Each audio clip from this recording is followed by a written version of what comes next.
But that was the same thing said about the North Melbourne lineup as well, and it turned out that experience didn't count for anything.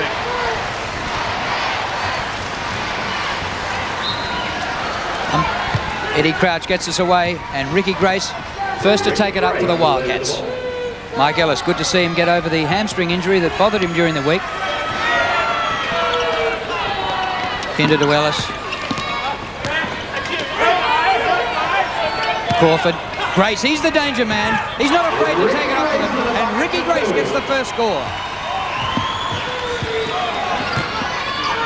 Having a very good postseason, Ricky Grace. His production is up. Lucas denied the baseline by Pinder, kicks it back outside. This for three. Lockhart puts it up, no good. Ellis did well, got it across to Hanson. Grace to Ellis. Wildcats by 2. Opening minute. Pinder. Hanson, one of the 2 wide bodies. Mike Ellis. Travel. Clear it out for him. He traveled. Interesting matchup there. I think that Utah picking up Hanson. Hanson has the ability to go outside and shoot outside shot. And Utah certainly has a big reluctance to go out there and chase one down. Grace with Perry. Utah into Bolden. Foul on James Crawford. Another crucial matchup. Of course, Bolden has been the real danger man in the Spectres as far as scoring is concerned. See, Bolden got head and shoulders past him. You can see Crawford interfering from the side. Lockhart attempted a three-pointer. Earlier on, failed. Underneath is Lucas. Good jump by Darren Lucas. Scores level. Lucas picking up a quick foul. Spectres tried to catch the Wildcats napping by extending their pressure up the floor. Spectres have been in a man-to-man all the game long, but Lucas picks up a hacking foul against Ricky Grace.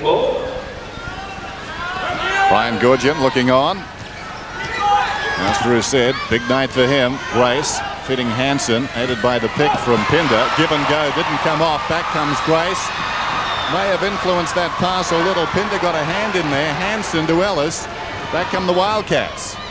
Fast and furious to start game 1 of the grand final series. Ricky Grace. Darren Lucas. Bounce pass inside at the low post. Crawford, he was fouled. Got one in the eye, James Crawford. We saw that with Scott Fisher here last week in the semi-final. Utah picking up that foul. Crawford looked very dangerous there as he wound his way between both Bolden and Utah. I have it on replay here. Good move. You can see he beat Bolden. There's Utah helping out. Reaches in towards the ball. Scrapes it. Looks like his thumb across Crawford's cheek well before the shot started. So the Wildcats get the ball from the side.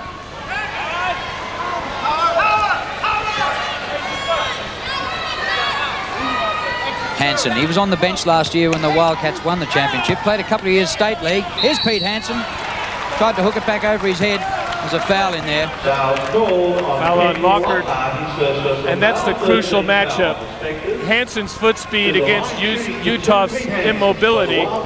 If you go chest to chest with Utah, you lose. However, if you use a little bit of guile and try and get a driving lane one side or the other, Utah struggles with that. The Spectres often prefer a zone because of that. Hanson makes both. Wildcats 4-2. Just over 2 minutes in the game played. You see plenty of the Wildcats bench. They're very deep. Mightn't see too much of the Spectres bench. You'll see him, Drew, but they'll probably be on the bench. Bruce Bolden puts it on the floor, draws a crowd, triple team and gets the shot off and scores. He does that so well, drawing double and triple teams. Normally you'd expect a player to pass out of it. Bruce passes it through the middle of the ring very, very frequently in those situations. Mike Ellis, intended for Grace. How will they call this against Lucas? That's his second already. Second personal or second foul. Ellis to inbound. 9:21 remaining in the opening period. Here's Ricky Grace. Now Hansen, top of the key. Grace, who's travelled a fair way, a little casual. Still in court. Perry comes away with a good pass. Lucas was fouled. Didn't get the basket.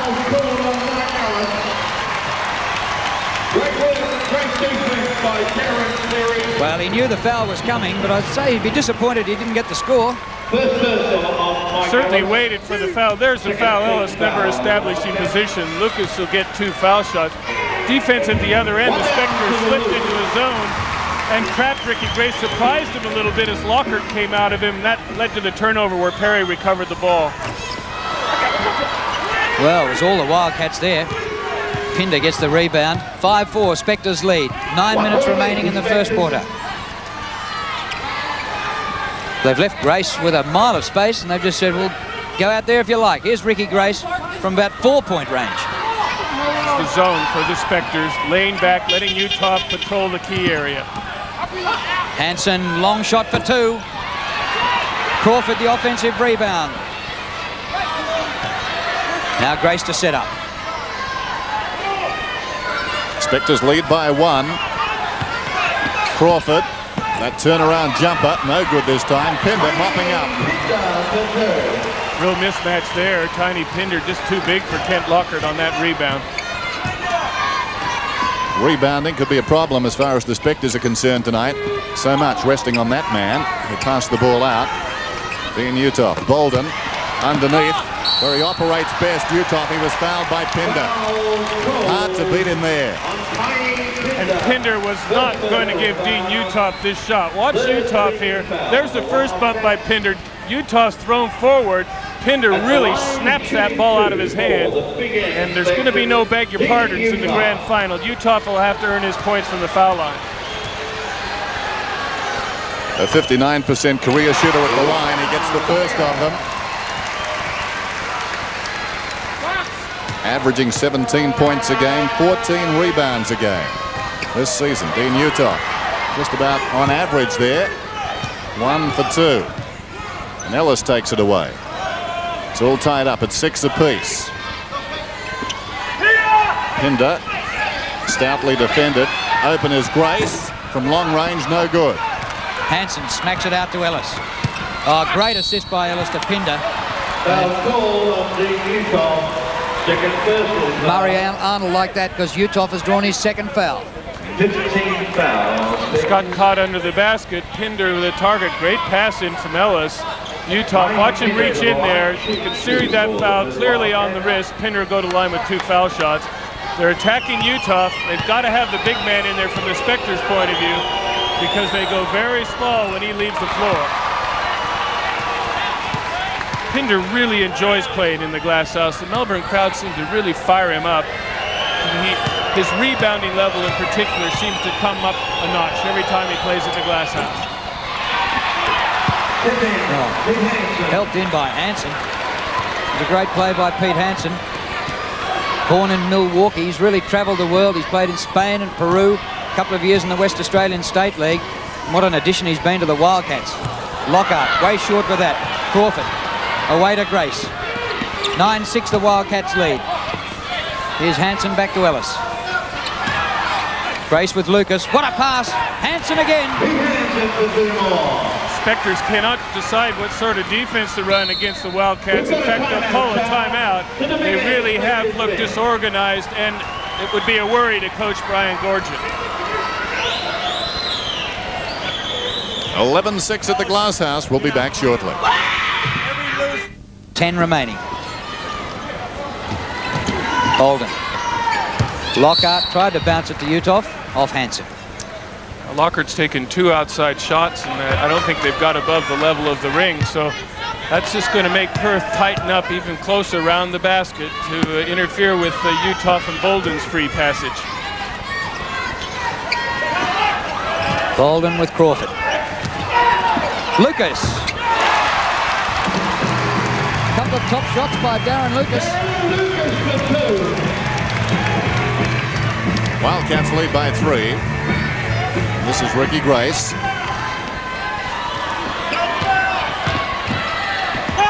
Inside Crawford, back to the basket, kicks it outside Hansen, top of the key. As sweet as you like. Hansen leading scorer in the game with 8. And really has had a lot of room every time he's got the ball. The season's high 25 against the Saints as Lockhart hits for 3. Margin is 2. First three-pointer of the night.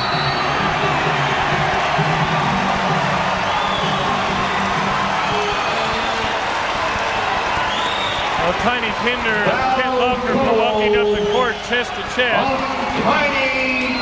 Pinder couldn't handle the close attention that time. Struck out and was called with a foul. So the penalty there is loss of possession. The Spectres trailing by 2 with 6 minutes to go in the first quarter have a chance to tie or go ahead. Bolden into Lucas. Darren Lucas short with that.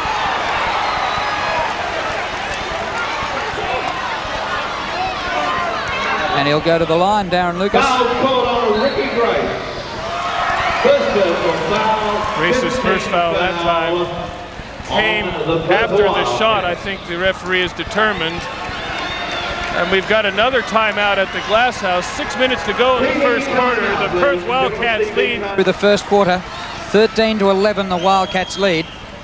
And Darren Lucas goes to the line for the Spectres. Well, I've misread the signals, Drew, because they did count it as a shooting foul. It certainly did look like a shooting foul. And Dennis is right. They were complaining about a goaltend, but I don't believe the ball is anywhere near being goaltended. Shooting two shots. So shooting 2, Lucas, to level the scores. First one down. Out of 2. Darren Lucas. He's the high scorer for the Spectres with 6. Hansen, the high scorer for the game, with 8. Lucas, a personal 7. The score's all tied up at 13 each. So the Spectres have come back strong. Hansen finds Crawford, draws the double team. Good defensive rotation by the Spectres. Grace puts it up, nothing doing. Rebounded by Hansen. Still could be a problem. Second and third opportunities for the Wildcats. Grace in traffic, gets the shot off, and they get another opportunity, and he was fouled. They call it against Perry. Perth is doing an excellent job on the offensive boards. They're coming down and getting 2, sometimes 3 shots a game. Spectres into the penalty situation as that was team foul number 5. So Ellis will go to the line, shooting 1-on-1, and we see into the game Andrew Blauhoff replacing Tiny Pinder. The 6th man. The big 6th At the man. line, 1-on-1. That is a luxury, Ricky isn't Grace. it? Well, it's unbelievable. He passed up a further trial with the LA Lakers to be playing here in the playoffs with the Wildcats. Starts the game on the bench. He likes the Glass House a lot. Grace puts it up. Bolden the rebound. Darren Perry comes away. 13 apiece, 5:25 remaining in the first period. Sellout crowd, game 1 of the grand final series, and Bolden takes it strongly to the hoop and gets the roll. That was a tough shot. Bruce Bolden with 4 points. The Spectres lead by 2 after at one stage finding themselves about 6 down. Ellis into Crawford. James Crawford with a jump shot. And he's on the board for the first time. Well, Dwayne Larkins replacing Darren Lucas in there. It wouldn't take a great genius to figure out who Larkins is going to pick up at the defensive end. He'll be right up into Ricky Grace's jersey. Well, they call Wayne Larkins the dog. He'll be snapping at their heels, all right. Lockhart misses with that one. Great move, didn't have the finish. Lockhart cutting through the key there. Vlahov, Ellis, 15 apiece. Vlahov working with his back to the basket, puts it up and in. Boy, that wasn't out of the textbook. He was shooting while his body was leading at about a 45-degree angle away from the perpendicular of the basket. But it found right the middle of the ring. Killjoy. Uthoff goes in, little finger roll, gets it. We have a substitution for the Wildcats. Scores level again, that's 17 each. Replacing on the floor. Eric Watterson comes on, replacing skipper Mike Ellis. 4:16 left on the clock to quarter time, 17 each. The Spectres really need this on their home court in front of a home crowd before they go to Perth next week. Larkins taking on Grace. Watterson, across to Crawford. James Crawford drives to the basket and puts the Wildcats up by 2. Crawford with 4 points, and he really did work on Bolden that time. Bolden just a bit of a negative defense that time. As soon as Crawford went by, there was no help behind either. Spectres trail by 2. Larkins. Perry inside to Bolden. They surround Bolden. 4 of them came to him. He was fouled. Watterson picked that one up, I think, at waist level. And that's what Bruce Bolden can do. He has this amazing big step when he gets the ball and sheds through the defense, and then is capable to go up and shoot at all sorts of odd angles, and yet it's a very, very soft touch, so he'll get 2 foul shots. Bolden shooting 80% at the line this season. Misses the first of them. 79% now. He certainly was a defensive force on the boards in the semi-final against the Giants. The dominant rebounder in those 2 games. Over the season averaged 10 in those 2 playoffs, over 15. It's the second of them. And the Wildcats lead it by 1, 19-18, 3:30 remaining in the opening period. Watterson gets underneath. Should have made that one. The Spectres back there in numbers. And Bolden with the outward pass. Perry. Bit of a goose step from Darren Perry. Almost unstuck. He loses it to Grace. Watterson. Back to Vlahov. Top play. And Hansen. Well, which one do you look for? 10 points for Hansen. Wildcats by 3. Bruce Bolden. Crawford, the defensive rebound. Excellent help by Grace that time to come over and talk Bolden out of his shot. Well, Vlahov has made an impact since he's come on. 4 points. Perth doing well with their transition, too. They're getting the ball up the floor very efficiently and finding the open man very, very early on, rather than letting Eastside settle into their defensive structure. Getting inside, too, and they're really hurting Eastside at the present time. Bolden. Off balance, puts it up, nothing doing. No foul. That was the buzzer off the shot clock you may have heard. Hansen, nobody guarding the baseline, so he takes it all away. Some danger signs now. The alarms are ringing for the Spectres, who trail suddenly by 7. Hansen's got 12. The next highest scorer for the Wildcats is Vlahoff and Crawford, both with 4.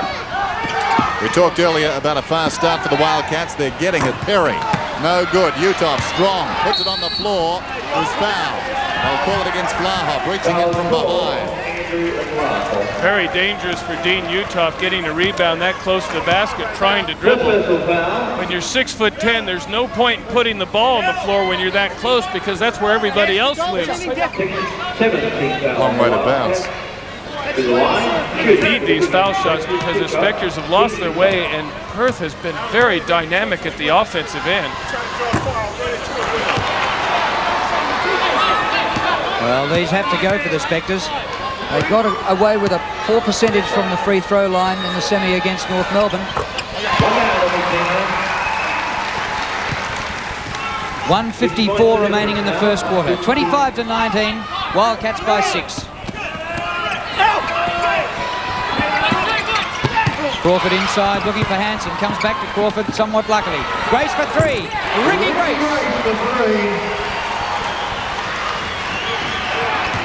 Back come the Spectres. Murray Arnold riding every shot home at the present time. Very animated. Talking to him before the game. He's very wound up. Big game for him. Larkins for 3. Air ball. It came off Vlahoff. I thought, no. Oh, that's a tough call. And the Spectres are arguing. I thought it came off Vlahoff, and we're not far away. They've turned it around. They've reversed the call. The Spectres certainly need a score here. Perth is very much getting on top of them at both ends. They're dictating terms defensively. They're not letting the ball get inside. They're covering up pretty well on the medium-range jump shots. And Eastside really hasn't looked for any long-range jump shots. Just hand me a whistle. There's Perry. Bolden kicks it back outside. Perry, no good. Crawford strong. Big Crawford's made some rebounds, hasn't he? Watterson. Lockhart had his hand on that as Watterson was feeding off. Lockhart's second. And so Watterson will go to the line shooting 1 and 1. 1 minute to go in the first quarter. Perth in a dominant position at the moment, 28-19. Murray Arnold dehydrated very early on in this game. Eric Watterson. Perth have already made 3 changes to their starting 5 and the Spectres 2. Watterson goes for his second. And this is an 11-point break. So the start of this game has been entirely different from the first 2 this season between the 2 sides when the Spectres started well both times. Perth looking ominous, 30-19. And here's a turnover. Vlahov all the way. And the Spectres can ill afford that. Well, it's blowing out at the moment. 13 points the margin. The Spectres have to get back and they have to do it quickly. Ninnis hangs in the air at the bottom of the board. Nothing going right for the Spectres at the present time. Well, they aren't showing it a great degree of patience. They're attacking one side of the floor and leaving it on that side of the floor. Perth are just playing straight up, good man-to-man defense.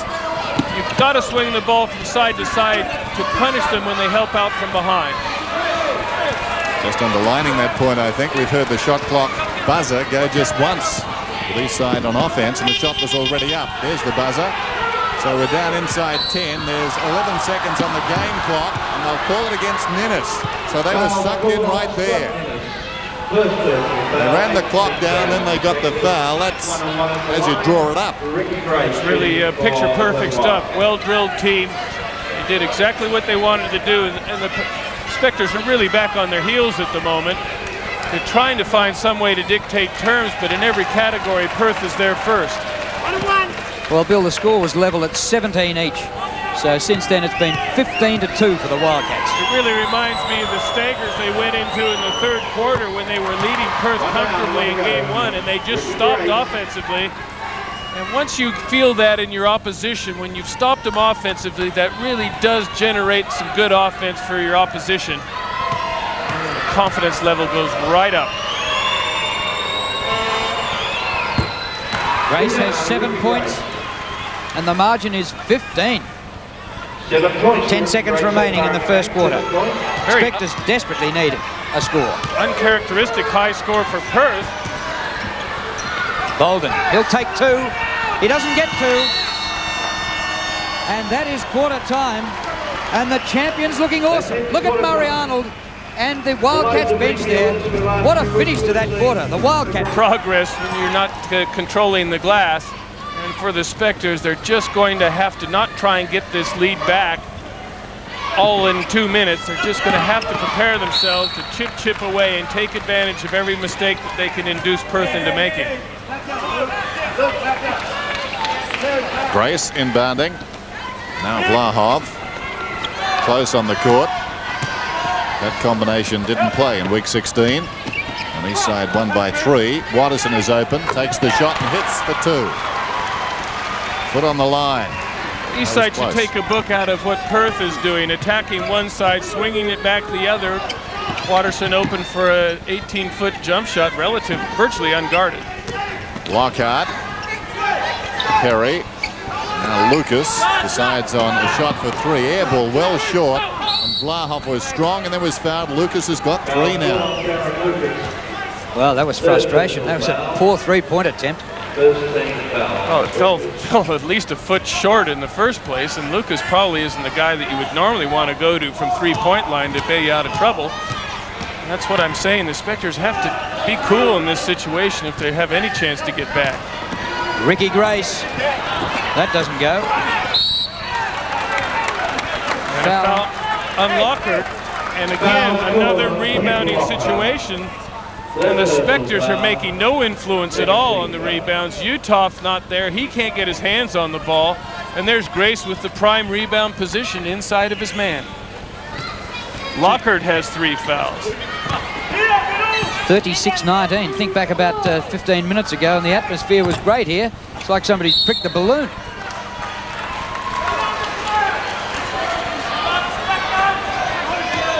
Spectres have a long haul back. They trail by 17. Just a minute and a quarter into the second period. Bruce Bolden steps around Crawford. Crawford gets him with a leg. Foul called on James Crawford. His second personal foul. There certainly is no begging pardons out there at the Perth defense. Crawford chesting up and impeding Bolden, got his head and shoulders by him, but doing a good job on Bruce Bolden. Bolden sustains driving. That's hit the 30-second clock, so Perth will get it back with a chance to work on this mammoth 17-point lead. David Close, a rookie last year, championship in his first year. Could he make it 2 out of 2? 3 points? Not quite. Perry taken out of it by Vlahov. That was a mismatch in size. Eddie Crouch will call a foul on Vlahov. I don't think there's any doubt that that was a foul. Phil Mildenhall didn't see that foul, but Vlahov just chiseled Perry out of the way. Perry with the better position. There you can see the push from the side. Good replay angle. And for Vlahov, that's his second foul. 36 plays 19. Utah. Perry. Bolden. Draws the double team. He goes inside. Utah does well. Over the top of Vlahov that time.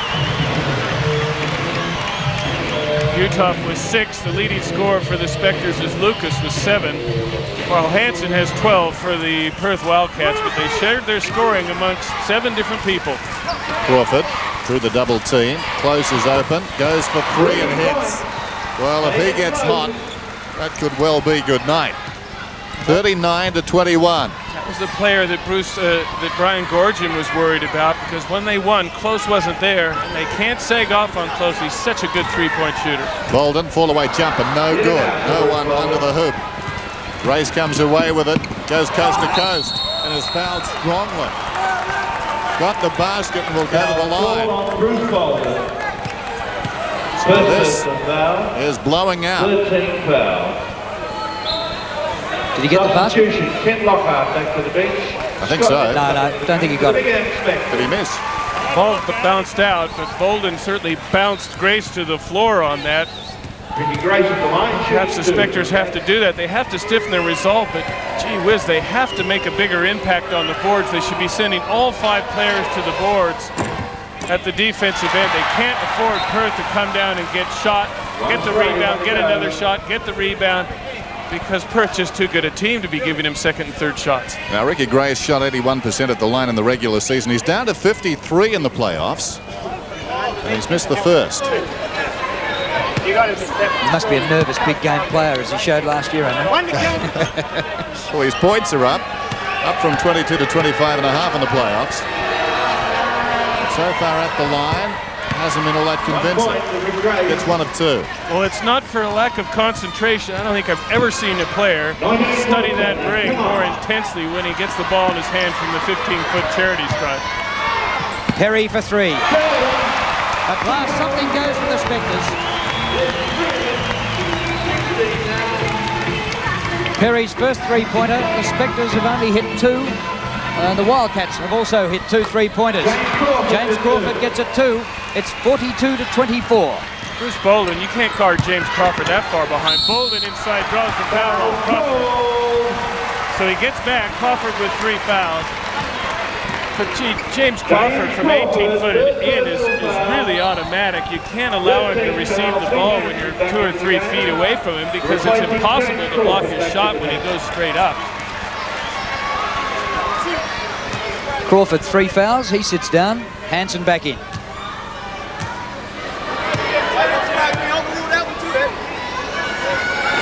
Bruce Bolden at the line then. Has 6 points now. Season high, 38 twice on this floor against the Saints and the Giants. He's a fine player.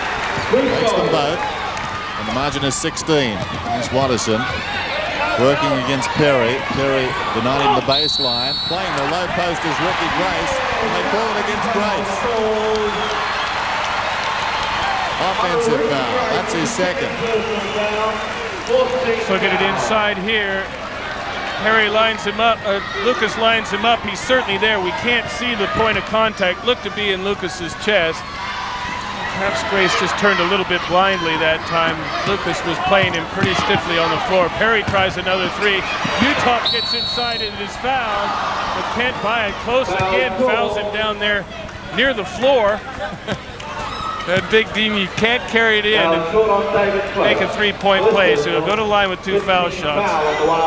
Costly missed that one, wasn't it? Well, from that point-blank range, you wouldn't think a man with arms like that would feel too much physical attention from David Close.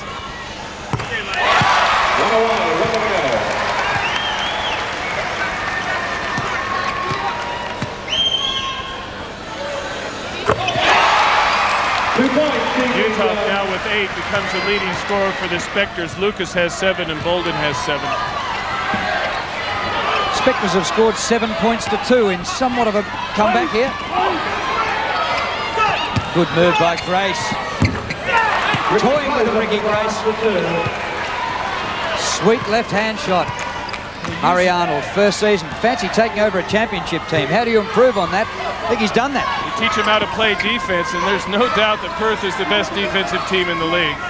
That's something that was missing from their repertoire last year, and that speaks even better for Murray Arnold's coaching ability to take some older players and teach them a new part of the game.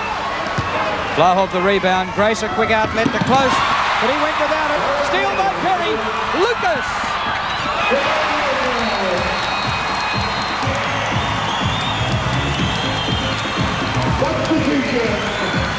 Good series there. Good lead pass. Perry stole the ball at the other end. Kicks the ball forward about 80 feet and finds Darren Lucas open for the lay-in. The margin back to 14 points.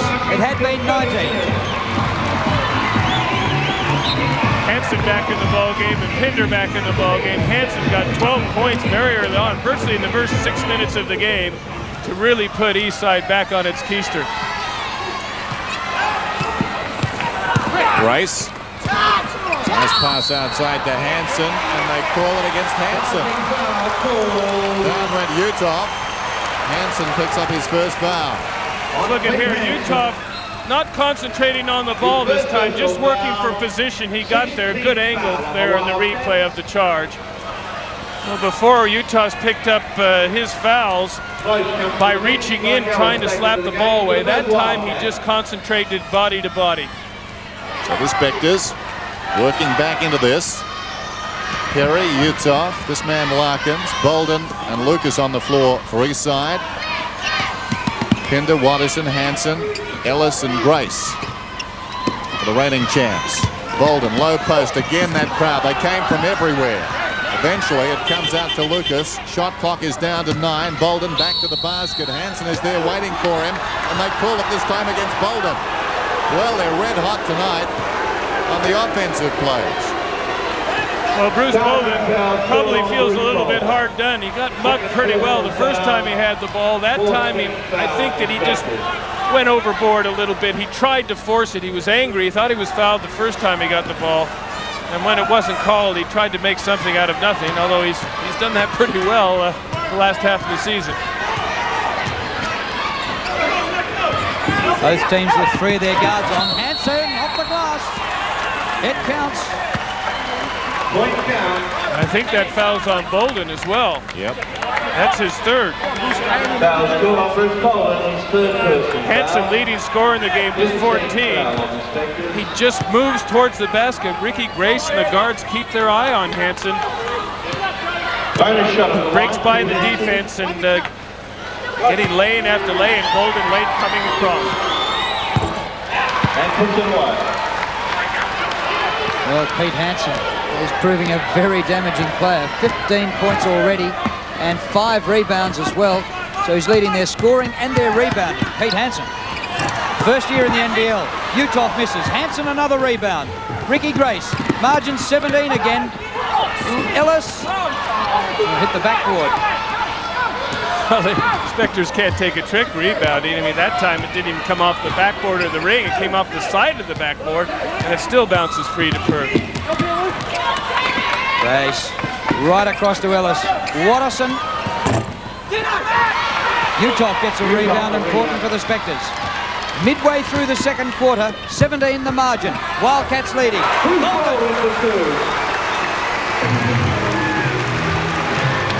Although it's a long way back for the Spectres, they at least seem to have found their rhythm after really going into the staggers 3 minutes into the game.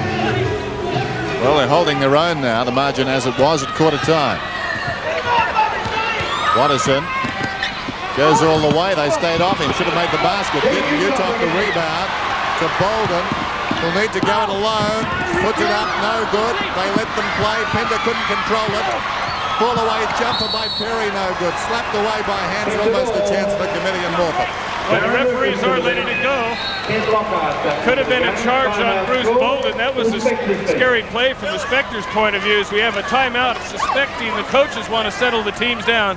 5 minutes 25 before halftime. Perth leads 47-32. 5 remaining to halftime. One suspects that Kent Lockhart is going to have to get involved offensively as we see a turnover to the Spectres. Larkins can't save it. We get an over and back violation. And Brian Corchin holds his head in dismay, and well he might. There's a pretty high ball for little Wayne Larkins. Ellis with Lockhart. Watterson getting a bit of space. Into Hanson, back to Watterson. Wildcats moving it beautifully. Torrance on the floor. Ellis to Torrance. Trevor Torrance. Pinder underneath. Spectres ball. And look at the Wildcats bench having apoplexy. Here's Larkins. The margin is 15.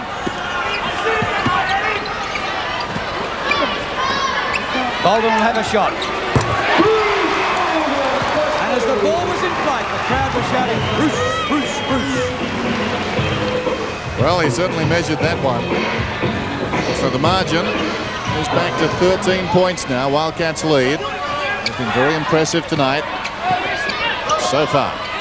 Hanson's still the danger man with Utah picking him up. If Pinder tries the wrong two-pointer, Pinder, that's his 5th point. There are just so many ways the Wildcats can hurt you. Lockhart, only 3 points so far tonight. Perry puts it up and hits.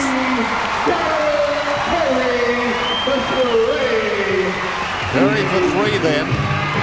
37-49. Pinder for 2. So they're trading baskets with some rapidity. Perry, the legitimate outside threat as far as Eastside are concerned, and Bolden was fouled from behind that time. So we'll go to the foul line now. We see the Spectres lining up for 1-1, as that's the 7th team foul in the quarter on the Wildcats. And it's not enough, of course, just for Eastside to match points with them now. They really have to do something defensively to generate some mistakes so they get more possession opportunities than Perth if they're going to make their way back into this 14-point deficit. Bolden needed that. 51-37. Pinder's last 2 scores have both been 2-pointers with a foot on the line. Perry answered with a 3, so I suppose Spectres could come back with a series of long bombs. Perry's probably the man. He's had a great season shooting from the perimeter in 91. Ellis tries it. 2-pointer. Great screen by Pinder. It's amazing how many times those Perth guards have been open from about 16 to 18 feet. They're really concentrating the Spectres to help out on Utah's man. Consequently, they're giving their guards, the Perth guards, a lot of latitude. Lockhart gets 3. So again, Perth have been coming down with 2. Spectres getting 3. The margin is 13 points. Lockhart 6 points coming from 2 3-pointers. He's 2 for 4 from 3-point range. Pinder misses one. Larkins into the attack. 13 points of difference. 2:40 remaining to play before halftime. Well, they're not far off getting the margin into single figures. Bolden, great play. Should have made the basket. I think he couldn't believe that he was that far open in the end. He's so used to being surrounded by white shirts. Pinder again for 2. He's got the hot hand, but not that time. Utah the rebound. Away come the Spectres. They trail by 13. Larkins trying to go all the way. Didn't draw the foul. Lockhart was fouled by Torrance. Lockhart draws the foul on Trevor Torrance. They've scored a couple of three-pointers. What that has done is opened up the defence a little bit. If you look at the record of Eastside over the season, they're not likely to beat you from outside with three-point shooting. They were absolute last in the NBL, shooting 33%. Perry was their man. The Wildcats able to defend without any worry about outside shooting, and now perhaps being spread a little more. 13 points is the margin. Lockhart at the line. He misses. Spectres again having a very poor night from the line. It's hard enough anyway playing the Wildcats, but they've missed 8 foul shots already.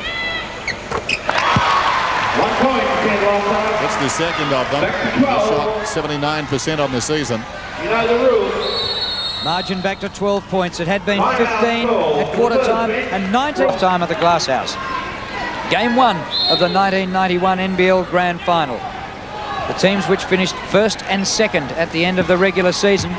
Perth were 5 games clear of the Spectres, and they're about the equivalent of 5 games clear at the moment. They lead by 12 points. Man-to-man defense by Eastside. They've had to settle for that. Hanson the danger working on Utah. They're looking for him inside, but don't find him that time. 10-second buzzer, tweeter, hooter, whatever. Mike Ellis, way to the right with that one. Grace has time to set it up again for the Wildcats. Smart play by Vlahoff. Couldn't control the rebound, but did tap it out to Ricky Grace. Draws the foul, I think, on Bruce Bolden. Here's trouble for Bolden. That's his 4th, and that was not a good foul from the Spectres' point of view, and he'll have to rest. With a minute 46 remaining to play before halftime, that was just a lazy foul, reaching in from behind, really didn't have any angle to intercept the ball. And Bruce Bolden cannot foul out of the game if the Spectres plan to force a win. That's right. Lucas Agrams comes on, a 19-year-old who's averaging just 5 minutes a game. And hasn't played in most games. Strong rebound by Utah. Minute 43 left half time, and the margin is still 12. Spectres have it, so they can get it back to single figures perhaps just before the long break.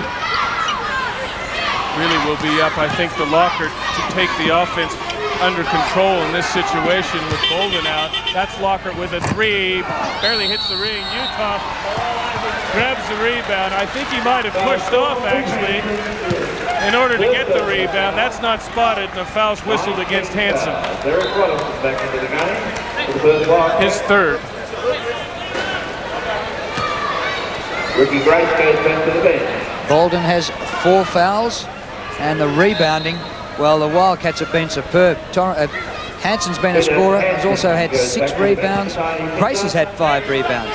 Pinder's had 5. Well, Utah with 6 rebounders is by far the leading rebounder for the Spectres. Bolden, who was so dangerous rebounding in the semifinal against North Melbourne, only has 2. Another missed foul shot. By our records, that's 9 in the first half that the Spectres have blasted off the ring. And what confidence by Pinder just to double hand the ball over his head, straight to a teammate. Watterson. Vlahoff to Pinder. Wildcats working it around. A minute to half time, 7 on the shot clock. 5. Vlahoff shoots, misses.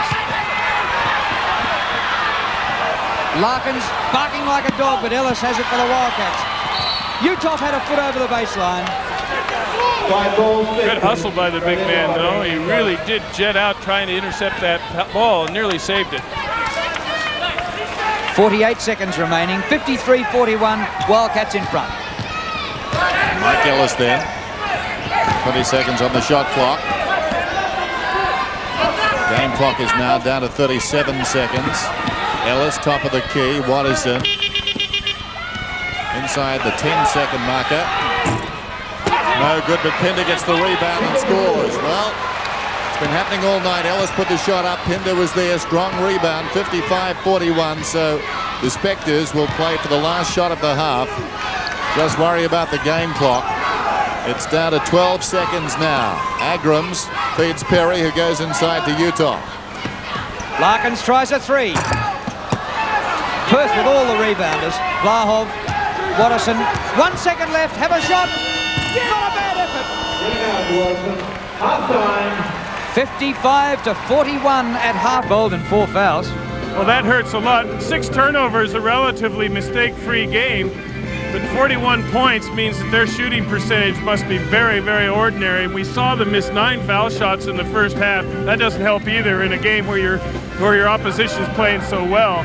And if we roll it over and see, take a look at the Perth team, I think you'll see it. If we look at 12 rebounds there, and we go to Perth, 26. So 14 more rebounds than Eastside in a half of basketball. That is real domineering out there. Top scorer there, as you said, Drew Hansen, and he really showed Utah a clean pair of heels, particularly in the first 6 minutes of the game. He got 12 of those 15 points. And this rebounding of the Wild. Presented by Mazda. Unrivaled quality, pure pleasure. Well, entries in by late 5 lead the Spectres 41. And, well, the Spectres taking a little bit of time to come out here. Brian Gorgian, the veins on the temple really standing out. It was his biggest test, and well, it's an even bigger test now than at the start of the game.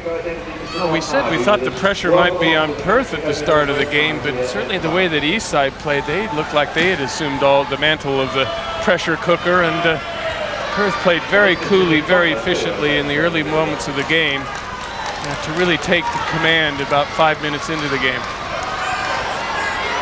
Starting fives back on at the start of the second half, which means Bolden's on 4 personal fouls. Crawford on his own.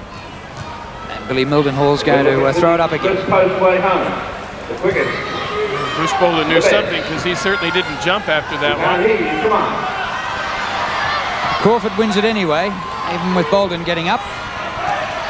And if the Wildcats get the first 2 or 3 baskets of this second half, it's going to be very difficult for the Spectres. Spectres need to get this ball and score. Crawford, double team, doesn't go. So the rebound of Bolden, now a chance for the Spectres. Perry runs it up. Bolden for 2, well short. Utah with the bouncing rebound, under pressure. And it's still the Spectres' ball. He did pretty well to get it off a Wildcat. He blocks out a lot of sun, doesn't he, Dean Utah? But he couldn't find anybody to pass it to, so used a Wildcat knee to save the ball for the Spectres. Lockhart. They need him. Bolden.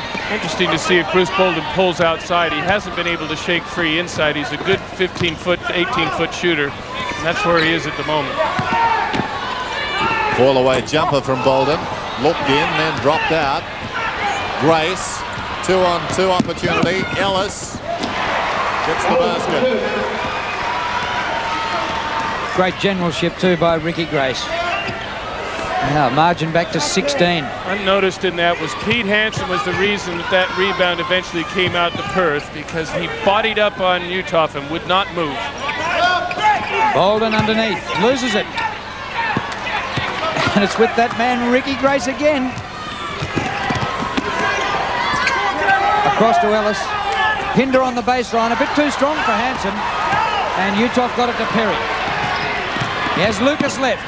Perry clips it up, Lockhart, and he was over the baseline. Eastside's really lost composure here, Dennis. Perth coming out cool, calm, collected. Eastside's look like they're trying to get back this lead in the first 2 minutes of the quarter. You're right, Bill. Perry could have done more there. Lucas was free on the wing. Here's Pinder for 3 hits.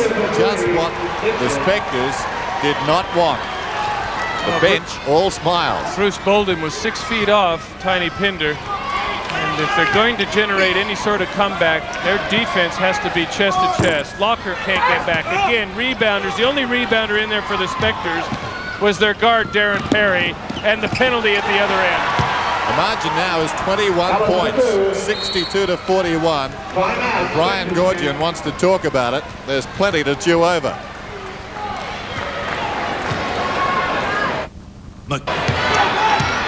Spectres will bring it in from the side, trailing by 19 points. It had been 14 at half-time. Utah flips it to Bolden. He gets around Grace and over Crawford. Hanson, a big rebound, Pete Hanson. Look at the defense on Bolden. 3 guys around him. The Spectres' ball movement has to sharpen up a little bit. Perth is just getting 2, 3 men on the ball every time. Great defense by the Wildcats. Grace. Lucas fouls. And that's 4 for Darren Lucas. Foul shot on Darren Lucas. Darren Lucas back to the bench.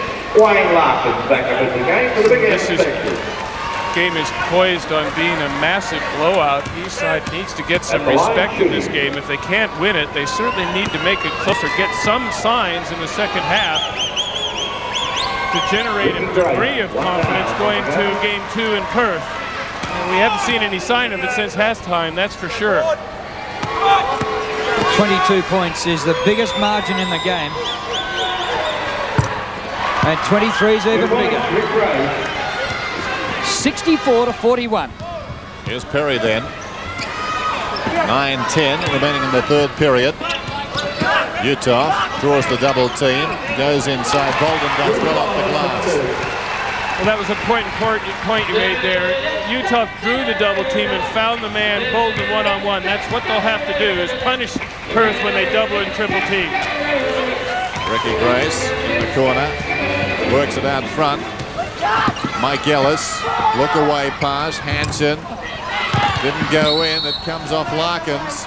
Wildcats ball. Great play by Tiny Pinder. Again, couldn't control the ball, but spiked it down and off Lockhart's foot. And Perth is so tough to catch up when you play behind because they use the ball so well. They get percentage shots and they eat 20, 25 seconds off the clock every time down the floor if they don't get a fast break. Hanson, they stayed off him momentarily and he punishes them. 66-43. The Spectres, you felt, had to win this game tonight to really have a chance in the grand final, because if it goes to 3, some of their players are going to play a lot of minutes. Utah puts it out. 10 points now to Utah. Bolden has 13. The only 2 players for the Spectres in double figures. Pinder has 12. Grace has 12. Hanson has 17 as the double figure scores for the Wildcats. Mike Ellis, the captain of championship team 2 years in a row. Hanson fouled by Utah from behind. What about the first, says Dean Uthoff. Well, it goes against Uthoff. He has 3. Lucas 4. Bolden 4. Lockhart 3. Heaps of trouble for Spectres here. As if they didn't have enough trouble. Look at Melbourne. Mike Ellis into Crawford. Back to Ellis.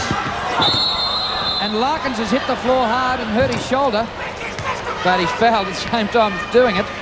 And this is even worse news now for the Spectres. You need any help? You need anybody or not?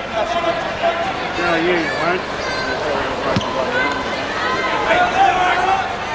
Well, he should be all right, Wayne Larkins, but he's going straight to the bench. Well, what else can happen?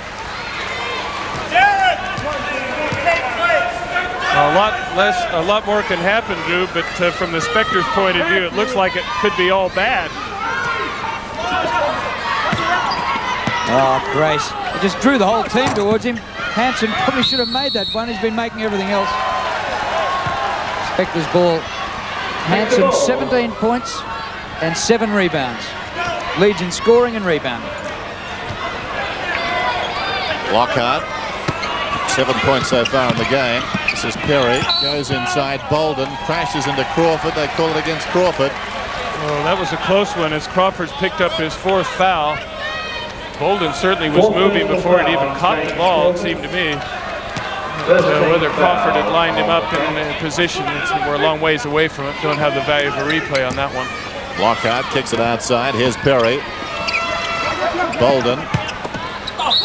Lockhart stripped of the ball. Hanson claiming all ball. Nothing doing, says Paul Mildenhall. 4 fouls on Pete Hanson. It's been a freewheeling game, this one. 66-45. 21 points the Wildcats' way, but A heap of players in foul trouble. Well, it won't bother Perth at all to end up into a foul fest in the second half because Eastside needs to get a momentum. They need to get a run on. If you punctuate everything with foul shots, you just can't get up your momentum. Foul fest. Yeah, bloke has been pretty quiet. I mean, you keep James Crawford quiet and everybody else hurts. Crawford just 6 points, averages 21 points a game this year, and he's had 4 fouls as well. Big JC, a popular figure wherever he plays. Here's Grace. Ricky Grace. Well, Utah had the chance, but Flau said, thank you very much. You can see what I said at halftime about the rebounding strength of Ricky Grace. He went right up against Utah and tapped the ball away with him down to Blaha. Perry for 3. Well, Darren Perry has made 3 3-pointers. He needs about 8 more. Margin is 18 points. At one stage, it was 23. Darren Perry very good from long range. 46% from 3-point territory. 5th best in the NBL. And as Drew said, they'll need some more. But at the present time, the Wildcats have the ball and a hefty lead. 68 plays 50. Pinder, this for 2. No good. Bolden feeds Perry. Back come the Spectres. 6:25 remaining in the 3rd period. Game 1 in the grand final series. The Spectres at home. In trouble. Bolden again. Triple team. Put the shot up. Pinder slapped it down to Vlahov and away comes Grace. 68-50. 6 minutes and 5 seconds to go to 3/4 time. Michaelis to Vlahov. It's unfair, he's a number 6 man, Andrew Vlahov. Just a fingernail to that. Tipped it to Ninnis. Now it goes to Lockhart. Kent Lockhart loses it. Grace gets back there, tunnel balls it out. It'll be the Spectres' ball.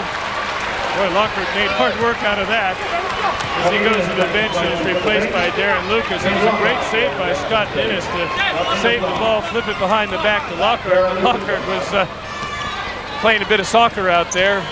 Spectres probably lucky to get the ball back. Bruce Bolden. The margin back to 16 points. And this crowd now getting behind the Spectres. Grace lost it. Regains it. Vlahov kicks it outside to Ellis. Bolden inspired, slapped it away from Pinder. Ninnis couldn't control it. Still an Eastside ball from the side. That was a really good save by David Close, too, because Ninnis has Jet. The Close stopped and Grace blocks the 3-pointer. Perry through the key. Utah. Well, they're making their move now. The adrenaline is pumping from these Eastside Melbourne Spectres. The crowd are roaring. They've had a little to roar about so far tonight. The margin is still 14. But at least their team is showing some spirit now, and they can sense it, and they're responding. The Spectres have had a run of 15 points to 4. I suppose if you're chasing, Bill, the benchmark is that double-figure situation. If you can pull it back inside 10, suddenly you've got a game again. It's just psychologically, there's no doubt it's a major barrier out there. Murray Arnold wisely going to the substitution, which slowed the game down a little bit, took some of the steam out of the Spectres. And the crowd. Pinder. Important trip up the floor, this one, if we're talking double-figure leads. Vlahov. Close for 3. That would have silenced them, but it was no good. Vlahov comes up with it. Vlahov gave a mighty shove into the back of Utah that time to get it. He's got it again, works inside. Nice fish to Pinder. Utah still complaining about that rebound. He's right, but it doesn't matter if the referee doesn't see it. First slam of the grand final, the tiny Pinder. 70-54, and we have a timeout here with 4 minutes 42 to 3/4 time. It's been a comeback by the Spectres, but they've still got a steep hill to climb. East versus West. Well, the football team couldn't do it for Western Australia. Maybe the basketball team is well on the way. The Wildcats won it last year. Can they do it again? Lucas. Blocking foul called on Eric Watterson, his second foul as Lucas spilled down through the lane. Robertson appeared to have pretty reasonable defensive position, but perhaps never really established Lucas's path. And Lucas was shooting, so he'll get 2 foul shots. Darren Lucas on to 10 points now. Becomes the 3rd Spectre in double figures. Gee, those foul shots are really going to come back and haunt them, perhaps, if Eastside gets any closer. An intentional foul called on Darren Lucas. Blahoff setting a blindside pick on him. It was a legal screen. Didn't see exactly what happened. Lucas must have not been totally blindsided and lifted an elbow. Now this will really add fuel to the fire. 15-point deficit. Perth gets 2 foul shots and possession. Well, it was Blahoff that was fouled. And he'll go to the line with the 2 foul shots. So it's a severe penalty.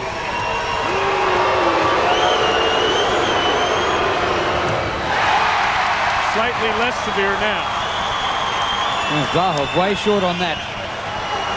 Andy Blahoff, 6'7", not a bad number 6 man. One down, Andy Blahoff, and side ball position to the Wildcats. So 71 to 55, 16 the difference. It had been 23 earlier in this quarter. But Wildcats have it again.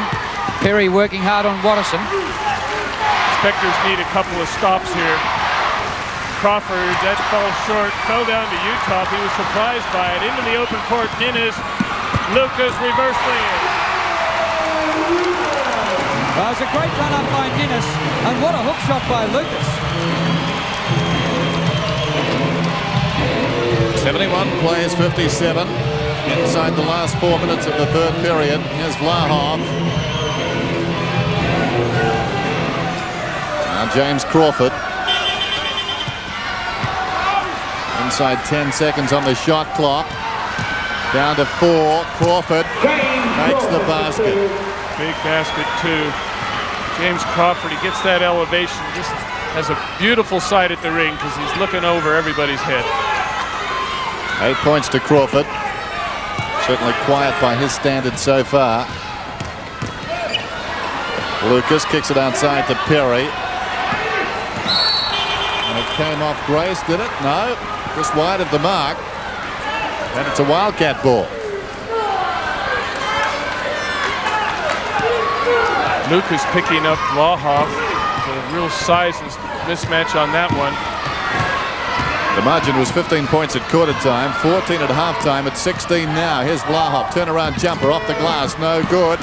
Strong rebound by Bolden. Sends it out to Lucas. Well, that's the way the Spectres can run and gun it. The long outlet by Bolden. Lucas scores, and the margin is 14. 2 minutes 45 left to 3/4 time. A steal by Ninnis. He was held. Intentional foul call. Ninnis picked off that pass. Was clearly ahead of the foot race, and Grace held him. Referees determined that that was playing the man and not the ball. So we see in short time an intentional foul go the other way. We saw one called on Darren Lucas and now on Ricky Grace. His 3rd foul. So Scott Ninnis 2 shots and the Spectres get the ball back. Could this be the break that really generates a cutback? And Ninnis has just been a bit of a spark in the last couple of minutes. A couple of turnovers. And he is quick. The ex-Adelaide 36er in his first season with the Spectres. But once again, the Spectres missing from the foul line. But at least this time they keep the ball after the intentional foul. The margin is 13 points. That is as close as it's been for a long time. Certainly since the 2nd quarter. 2.5 minutes to go to 3/4 time. Lockhart has a look. Ninnis. He can jump. It's well short. Crawford finds Grace. And the Wildcats have the chance to hold things up. Tiny Pinder like that one. What a rainbow that was. Tough shot from Tiny Pinder off the end of a fast break, but he knew it was in. Lucas sits down. Come on, we want to get Margin is 15 points. 2:10 remaining in this third period.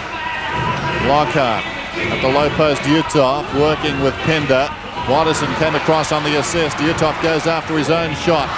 Not off the glass that time. Pinder works his way in front. It came off Pinder. So it's a Spectres ball. Some heavy work under the basket there from that man. And the man mountain, Dean Utah. Lindsay Gaze looks on pensively. No sign of nerves. Quite right. He's out of it. Bolden lost it. Vlahov comes up with it. Another great defense, Dennis, by Perth. Just double down into the potential passing lane, too. Down to 138. Here's Crawford in the corner. Doesn't go. Bolden the rebound. 1.5 minutes to go. 15 points the margin. Perry drives hard. Slapped out of there by Vlahov. But it'll be a Spectres ball from the side. Well, Andrew Vlahov, he was a WA State under-16 team representative as an 11-year-old. He was probably that big even then. I'll tell you what, Perth has not given away any lay-ins in this game, certainly from the set offense. A couple of fast breaks. Bolden lucky to retain control of the ball. Ninnis tries a three, doesn't go, and guess who rebounds? It's the Wildcats. Grace into the open court. Ninnis blocks it way up there. Well, Scott Ninnis has done some superb things in the last 4 or 5 minutes. Utah on the baseline. Yes. A minute left. 13 the difference.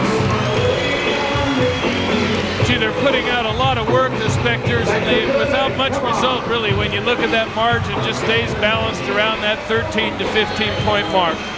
Well, they don't deserve to be level, but the fact is if they'd made a few free throws, they could have made up these 13 easily.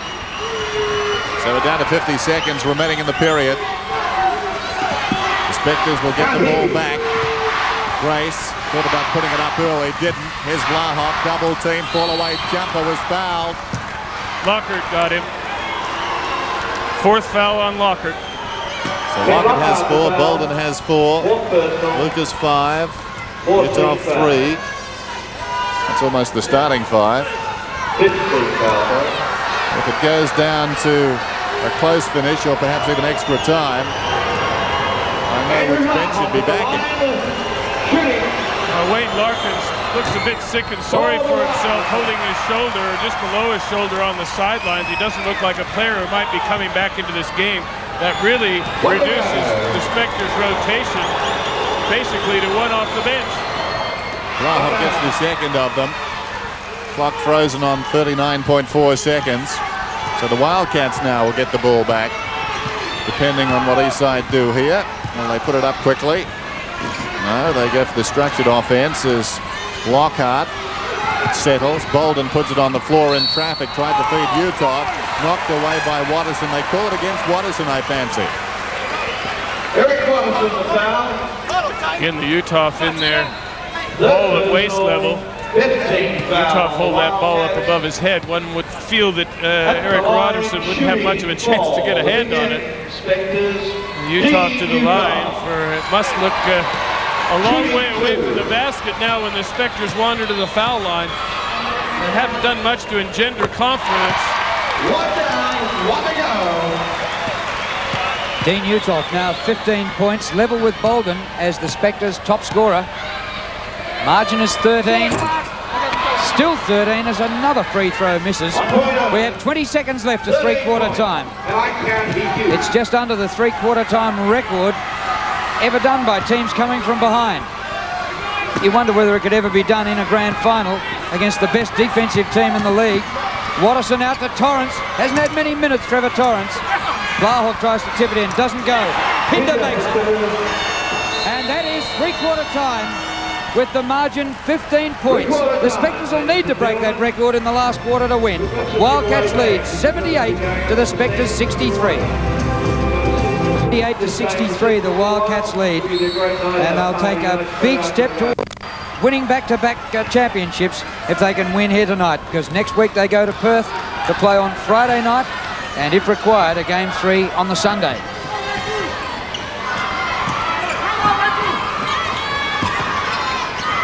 Everybody said they were even improved on last year's championship winning team. Some have suggested it may be the best team ever to play in the NBL. I think we're looking at a mighty good team here, Bill. There's no doubt about that. When you talk about balance, depth, and the ability to play at both ends of the floor, it's clear that Perth has just dedicated this game to being a defensive effort. And, gee, you can't question their defense. They've held the Spectres to 63 points at three-quarter time. Watterson thought about putting it up. Crawford. Torrance is getting a few minutes tonight. Grace. Sweet as you like. Come on, you got to It was all net for 2. So the margin up to 17 now. The biggest margin was 21. That was early in the third period. Bolden does well. Crawford forced him to alter the shot, but Bolden was so strong. They have to do something to get Perth out of the frame of mind that they're going to come down and use 20, 25 seconds every time they get the ball. That means that I think that they're going to have to start trying to play the passing lanes a little bit stronger, try and force some turnovers. Pinder, Another 2. he's had a great game, Dennis. 20 points, 10 rebounds. And I said he seems to find something special at the Glass House. Well, Scott Ninnis up until then had made just 1 point for the night. Spectres have had only 6 scorers. 82 to 67. Boy, somebody's going to get brained on that screen if the defense doesn't warn the teammate about it. That screen, the guard, Dennis, coming up the floor, is blindsided by the screen. It's a legal pick. He should have somebody letting him know it's there. Lockhart now with 5 fouls. 1 more and he's out of there. 10 minutes, 23 seconds remaining to play in the game. Grace on the line with 2 foul shots.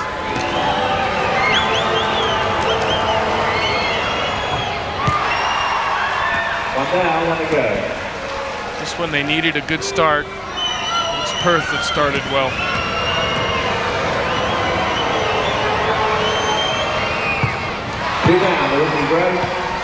Ricky Grace. 6 points to 4 in this last quarter.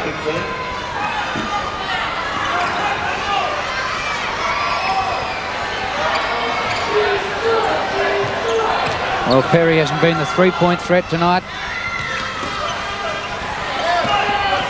Ninnis got a good jump.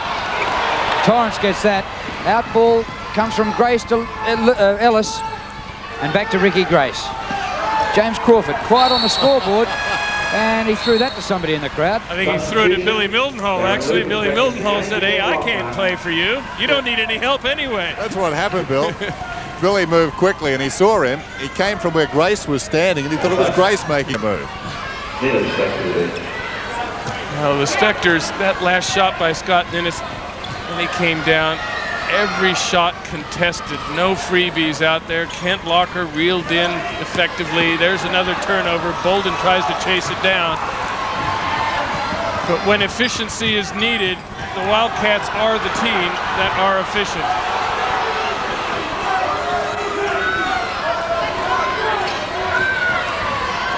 Perry on Ellis. One senses, gentlemen, that we aren't going to see a miracle here. Offensive foul by Pinder.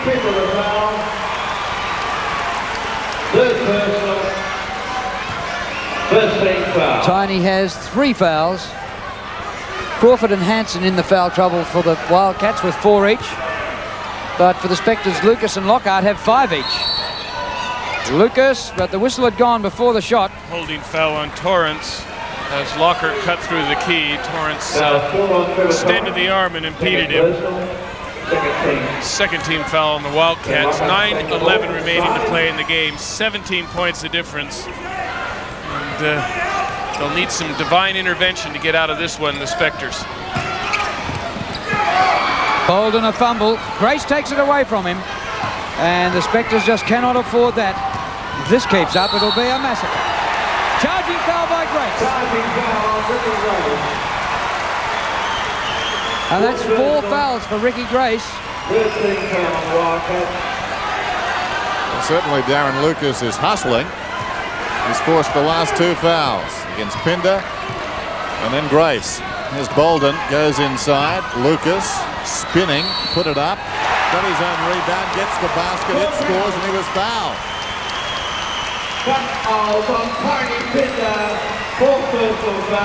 Gee, the foul board looks like a Christmas tree. And like I said before, that doesn't really hurt Perth at all with their deep rotation. And the way it just makes the game stutter and start, stutter and start. Yeah, Bill, a Christmas tree and all the presents are for the Wildcats. And another missed foul shot to the Spectres as another present to the Wildcats. Here's Pinder. Almost. Lucas comes up with it. Sends Perry away. 84 plays 69. Lucas kicks it outside. Fall away jumper from Bolden is good. So the margin is back to 13 points. Hansen checking into the game. Torrance goes out. Tiny Pinder having a fine night. The highest scorer for the Wildcats with 20. Averaged 12 on the season. But talking about the glass house and his affinity for this surface, it seems playoffs bring out the best in him too. Hansen, untroubled under the basket, could have been fouled, nothing doing. Perry comes away with it. Lucas, Utah, little pump fake, but he gets it. Certainly Eastside looks a lot better when they, in the few occasions they've been able to get out into the running lanes.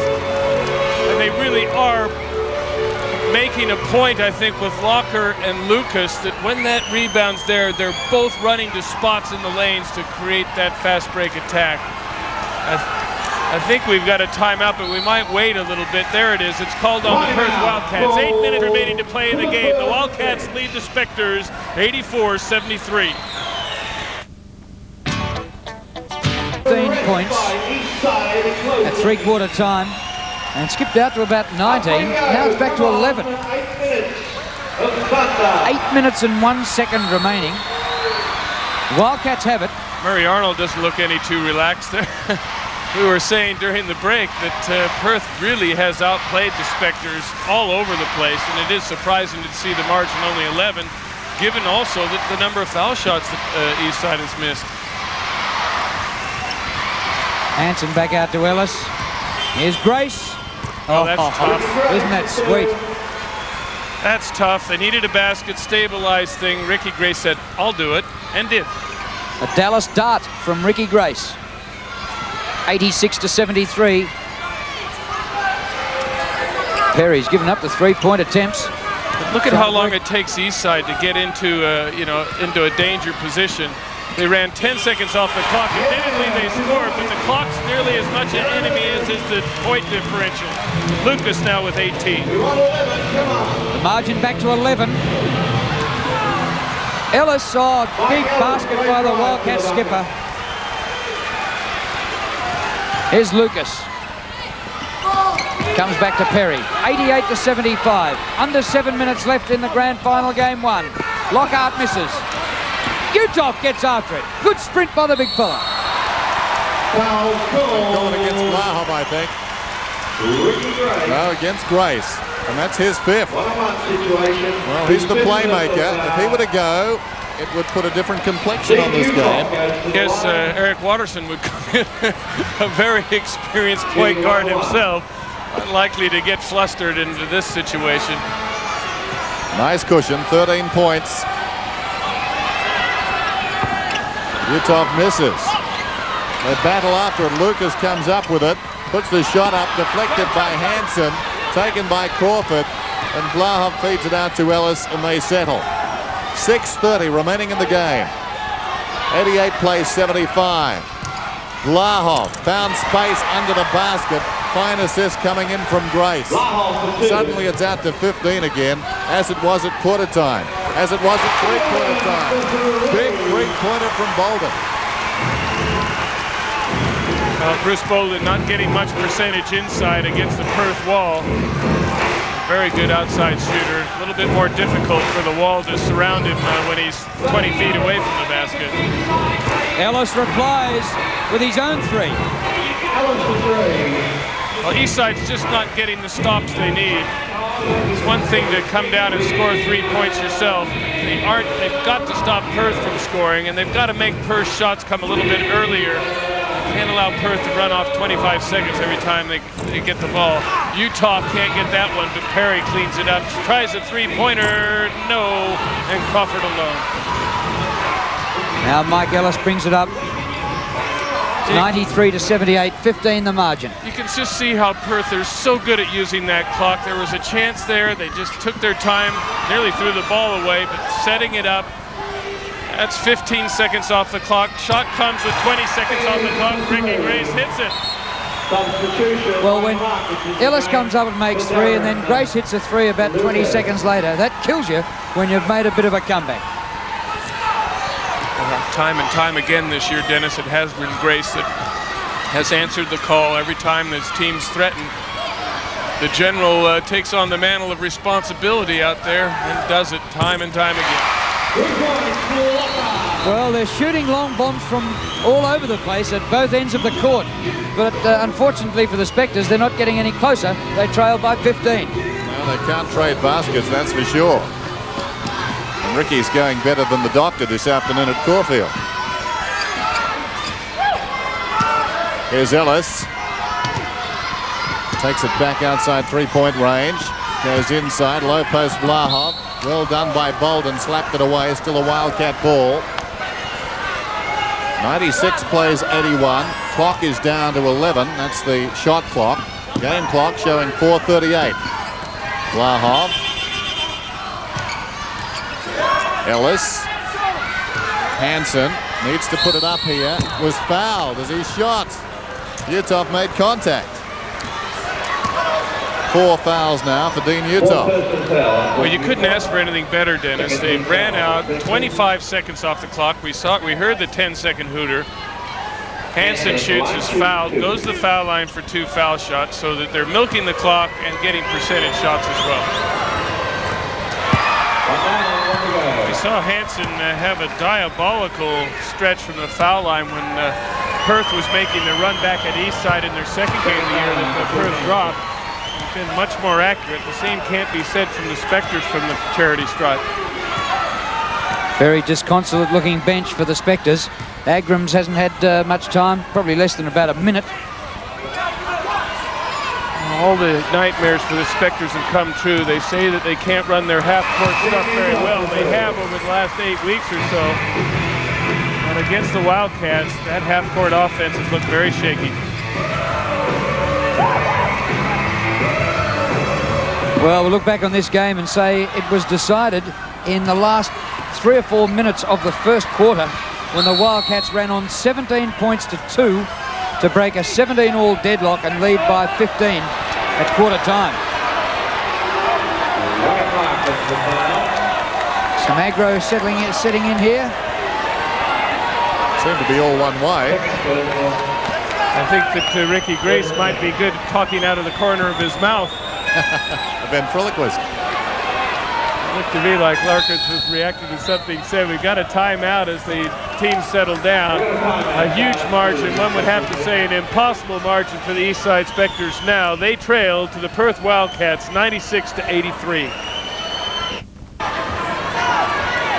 98 to 83, just under 4 minutes to go in game 1 of the grand final. The Wildcats will make a happy return back to Perth, knowing that they have Friday night and, if needed, Sunday on their home court. Nearly a turnover, but Grace skirts around Larkins. Hansen comes back to Ellis, and it goes in for 3. Party time now for the Wildcats. Nearly a starting 5 we have on the bench there. Most clubs would be happy with those. They've hit the ton, 101 to 83. Larkins through the traffic, gave it away. Vlahov puts it in the hands of Ricky Grace. Well, that isn't the way that Brian Gorgian wants to finish this game. They're going to lose. He wants to finish it at least on enough with a degree of confidence going into game 2. And so far, since that timeout, it's been Perth that has evinced all the confidence. Another turnover to the Spectres. Well, they say it came up Bolden. I think Bruce Bolden would have had to have a very long set of fingernails there to touch that ball. So the margin is 18 points. And to win this grand final now, Eastside will need to win on Friday. That's next Friday and Sunday. And given the lack of production off their bench, that really is a tough assignment. They needed to go there having won this game. That means their starting five will just have to come up again fresh within 48 hours. Provided, of course, they win the Friday game. Perry puts it up. No good. Strong rebound, Hansen. Well, Dennis, the Wildcats haven't lost 2 in a row at home since '88. So it'd have to be a remarkable turnaround for the Spectres to get up and win this. 27-3 over the last 2 years, actually, at the Entertainment Centre, Drew. So, yeah, if you're looking at the figures, not much consolation there. Timeout here, 18 the difference.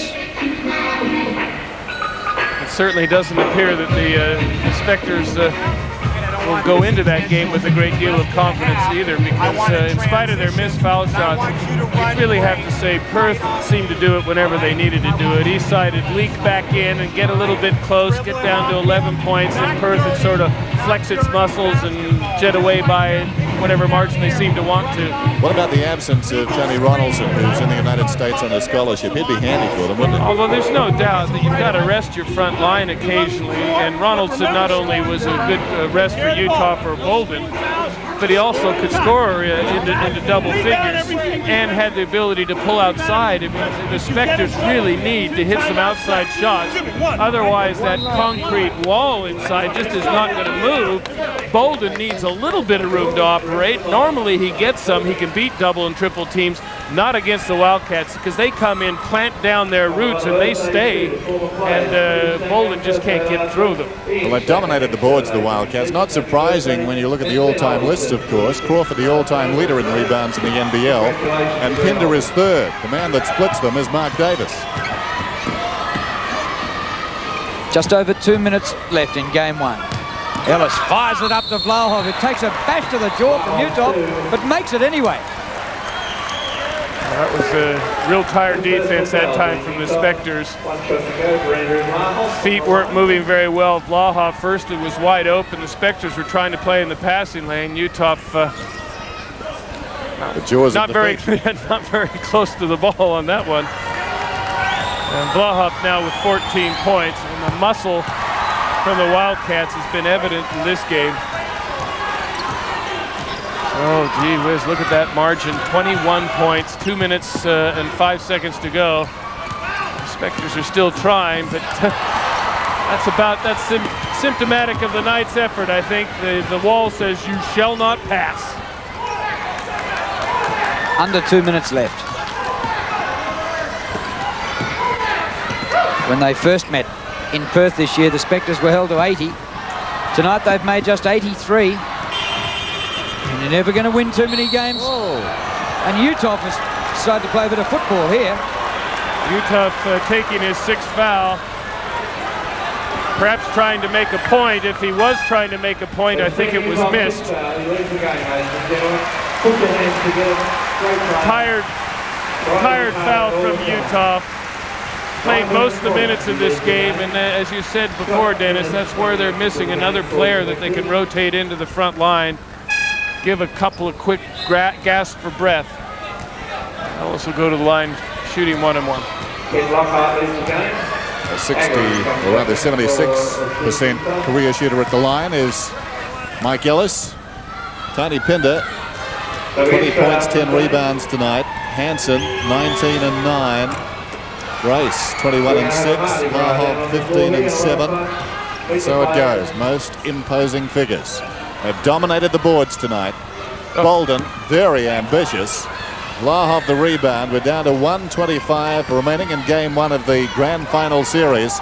And the Spectres with a lot of thinking to do before they go to Perth. I don't think they better think about it too much. I think that could be a problem. They think about this game too much. They might be reluctant to show up for game two. Destroy the tape.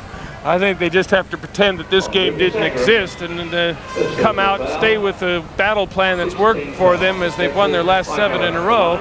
If they try and make too many adjustments, that's not going to help.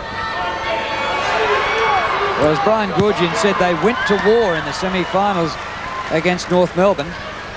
This wasn't quite a war from the Spectres. Well, at least they're shots were way off target. Well, if it was a war, it was very similar to the Gulf War, one would have to think, and I don't need to tell you who were the United Nations troops out there. Perry beats Ellis, doesn't make the basket. Agrams knocks it out of there. Hansen keeps it in, but only for Agrams. Larkins slapped out by Vlahov, and you can't penetrate this wall. No, it just does not move. 50 seconds remaining in game one. Even Murray Arnold looks reasonably relaxed on the bench, although he's not on the bench. Having said that, I think he thinks that he's got this one won. But I reckon at the press conference afterwards, he'll still say the Spectres played a mighty fine game. You've noticed that too, have you? They're a great opposition. They're playing the best basketball in the league at the moment. Mike Ellis comes to the line, shooting. Murray's seen a lot of basketball. He's not going to give the press anything that could be used against him, that's for sure. I think Brian Goorjian should go to the press conference too and out-platitude him, don't you think? They'll have the all-trite award. 7-8 points to Mike Ellis. There's Perry bringing it up, 107-83, and we're down to the last 40 seconds in game one of the grand final. Larkins from long range. Ellis comes away with it. And the Wildcats have been supreme tonight. Perry fouls Ellis. Second foot. Darren Perry, just his second personal foul. Broad grin from Tiny Pinder. And even Trevor Torrance, and there's talk that TT won't be with the Wildcats next year. He might be 2 championship teams in successive years and then move on. There's many a slip between the cup and the lip, Drew. We'll wait and see what happens on that one. Well, Ellis delivers further punishment. Murray Arnold, assistant coach with the Chicago Bulls. Well, he's going to get a double this year by the looks of it, the Bulls and the Wildcats. Ninnis. Oh, just nothing's working, is it? Lay-in didn't even draw iron. And Perth have their supporters in Melbourne. And I think they've been scared to yell, but they're in the last 10 seconds, they're having something to say. Last shot of the night. And the Wildcats have won it, 109-83. The Spectres still got 2 chances over in Perth. Awesome. Absolutely awesome. Don't forget, if you want to come down and join in the station, see for a couple of minutes. Gee, they'd have to rate highly as a threat to be the best team ever to play in the NBL. Hard to imagine anybody better, deeper, bigger, stronger, faster. Amen to that, Drew. Down on the ball. Gee, are they any good? Can the Spectres turn it around in the space of 6 days? That's the contract for them now, and you have to say they're going into inhospitable territory. It's going to be very tough. And who knows, we could see the championship celebrated next Friday night, but that remains in the future. Well, our Perth viewers will have loved it. Hello once again. Over the 1991 NBL season, we've shown you some of the best action from the Wildcats games, and we've given away 23 of those NEC remote control television sets. Well, now it's your chance to win the big prize, a trip for 4 people flying Continental Airlines to the United States to watch the LA Lakers in action on their home court at the Forum in Los Angeles. I'm about to show you 7 of the best plays from the Wildcats during the regular season. Your job is to put them in the same order of merit as our judges. Here then are the 7 plays of the year. Good defence. Locke was there quickly. Vlahov kicks it out to Grace, who wants to go against Locke. Body's going every which way, and then Grace gets the basket. It will count, and he'll get the bonus at the line. Grace protecting the ball that time. Look at him go. Look away pass. Ellis feeds the trailer. Pinder goes in and gets it. Turnover though. Out it comes, and Ellis immediately gets it back. It was intended for Gaze. Good idea. More execution. Ellis all the way. What an answer. 10-second warning buzzer has gone. Sato checks his footing. Let's go for the 3, but rims out. The Wildcats come away once again.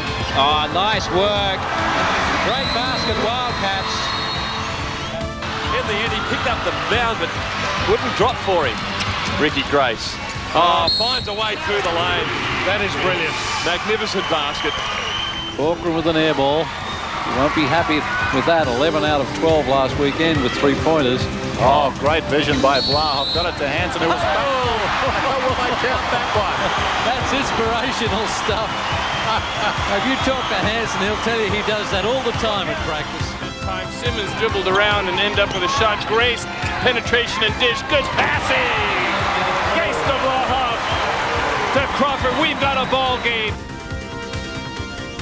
There they are. Now it's up to you. Simply put those players into what... Good evening.